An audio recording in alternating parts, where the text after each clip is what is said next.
Aku nggak ngerti, sungguh aku nggak ngerti. Aku nggak ngerti soal gaji. Aku nggak ngerti pemikiran suami soal gaji. Bisa-bisanya tiap suami, tiap gajian selalu ngasih ayah ibu aku. Tiap gajian selalu ngasih ayah ibu dia.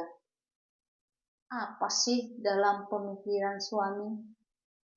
Ngapain dia selalu mikirin ayah ibu aku? Ngapain dia selalu mikirin ayah ibu dia? Mereka pada sudah tua. Tiap bulan ayah ibu aku dikasih 700 sampai 1 juta. Itu karena jauh ditransfer. Ayah ibu suami dekat, beliin beras, duitnya juga sama, ya sama sih seperti yang dikasih sama